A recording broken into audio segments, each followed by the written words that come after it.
There are two main categories of distractions that will impact you as an athlete. There are internal distractions and external distractions. In this episode, we're going to discuss these two types of distractions and ways that you can work on managing these distractions during practices and games.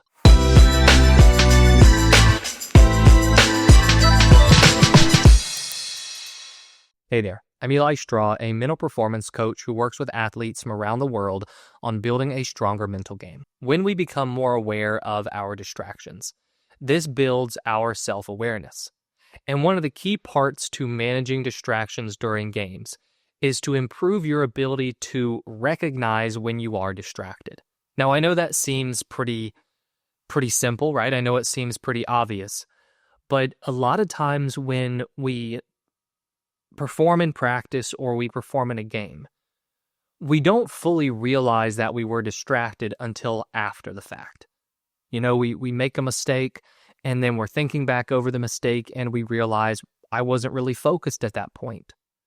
We need to work on developing the awareness, the in-the-moment awareness that we are distracted. And when we do so, that takes care of a large part of managing your distractions. So the internal distractions that athletes face will involve self-doubt. They'll involve thinking too much about a past mistake, worrying about your stats. So you're just thinking, you know, if I do make a mistake, my stats will drop, or I start to count what my stats are going to be in my head, getting frustrated over a mistake, worrying about how I will play, and a lot of other thoughts just about yourself and about your performance. The key characteristic of internal distractions is that they involve you thinking about something other than the present moment. Now, external distractions involve bad calls, coach yelling during the game, your teammates making a mistake, maybe there's bad weather or bad playing conditions, or people that are watching you distract you. Now, obviously, when we look at these external distractions, they are still pulling your attention away from the present moment, but the trigger for this distraction is external. Somebody yelling at you. The fans are really loud. There's a bad call, and then you get distracted by that bad call. You're still thinking about those distractions, but it's something outside of yourself that's really driving you to not be focused.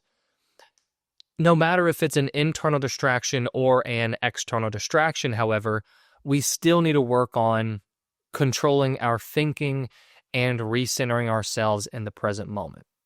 But as I said earlier, we have to be aware that these are distractions because we need to be more aware in the moment when we're focused on them, that is then leading to lower levels of performance.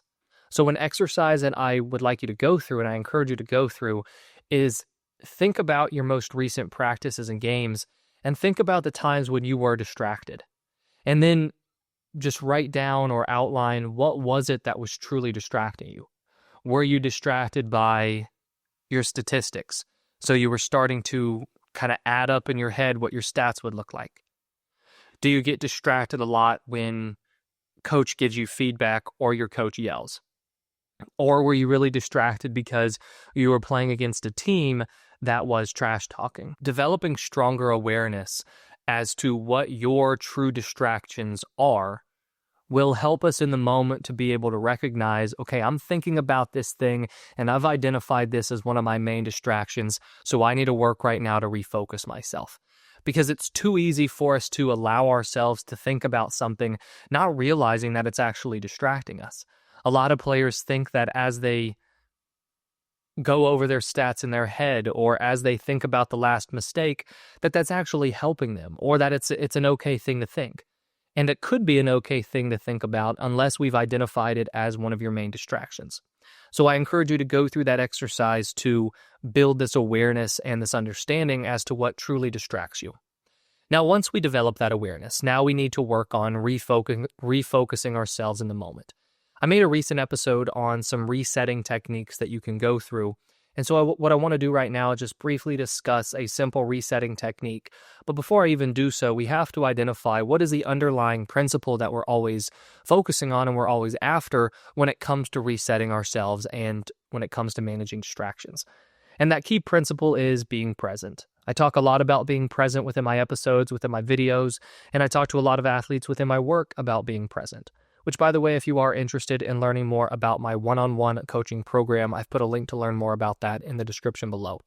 Now, being present is so important because when we are distracted, the distraction itself is hurting us because it takes our attention away from what's happening right now, either within practice or during the game. And what's happening right now is what's happening in the present moment. The more we are able to remain in the present moment with our focus throughout an entire practice or throughout an entire game, the greater our chances are of performing well and also of having an effective practice. So no matter what resetting technique you use, the idea is always to get yourself back focused in the present moment. Now, one of the resetting techniques that I was discussing in that recent episode was a visual reset. And I had a baseball player that I've been working with text me after he listened to that episode, and he told me that it helped him a lot, and he ended up having a great game, and he actually hit a home run the next game that he played. And the resetting technique, the visual one, was where you pause for a moment, you focus on one point on the field. So for him, he looked out and looked at the foul pole. You take a deep breath, and then you remind yourself of your objective that you want to focus on. This visual reset helps us take our attention off of whatever it is that is distracting us and reset ourselves in the moment, calm our mind down by taking the deep breath, and then we refocus on our objective to give us something to actually focus on in the present moment. It's easy to say, focus on the present moment. It is a lot more difficult to actually do, which is why I always encourage athletes to set objectives or to set a focus point that keeps their attention in the present moment. And in an example I always like to use is, it's been about a year and a half now since I worked with this athlete, but it was a younger baseball player. He was about 12 when we were working together, and we were on a coaching call, and I asked him, all right, I want you to take about 30 seconds and try to be present right now. And when he tried to do that, his eyes drifted up to the right-hand corner of the screen, and he was just looking up there for a second. And when I said, okay, we're finished, I asked him, what were you looking at when your eyes drifted up to the right-hand corner of the screen? And he said, well, beyond the computer up there, there's a chessboard. And I was looking at that, and I asked him, why were you looking at that? And he said, well, because that helped me stay in the moment because I was focusing on something in the present moment. And that's the idea behind objectives. If we have an objective such as focus on the ball, that's a very simple objective.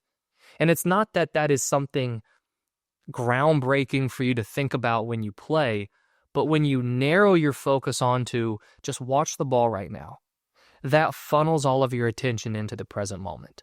So when we want to manage distractions, we have to get ourselves to stop thinking about the distractor and to refocus on something in the present moment. And that's why you need to have something concrete to actually focus on. It could be as simple as focusing on your breath. It could be as simple as focusing on the ball. It could be as simple as just keep my awareness on the play at hand. So try to play through my eyes where I'm just really working to direct my attention through wherever I'm looking. But that's the principle that we're after. Now, the last thing that I want to mention with this whole idea of managing distractions is that we have to also take a long-term approach and realize that managing our attention and managing distractions, no matter if it's within sports or within life, needs to be an ongoing practice, which is why I also encourage athletes to either take up a journal writing practice or a mindfulness meditation practice, because both of those work to develop our self-awareness, which again, the more aware we are of our thoughts, of our attention, the easier it is to recognize that we've lost focus in the moment. And then also the journal writing and the mindfulness meditation gives us an opportunity every day to be fully present, which also trains our ability to be in the present moment. But again, the most important part of managing distractions is being aware that you are distracted. I know that seems obvious, but it's a lot easier said than done. So we have to work on developing this awareness of, okay, I'm distracted by this thing. I need to recognize when I'm focusing on that when I play, and then I need to use a resetting technique to bring myself back into the moment. I hope you enjoyed this episode, and if you're interested in my one-on-one coaching program, like I said, I've put a link to learn more in the description below, along with links to my 2 online courses, the Confident Competitor Academy and the Mentally Tough Kid course. Thank you for watching, thank you for listening, and I wish you the best of success in all that you do.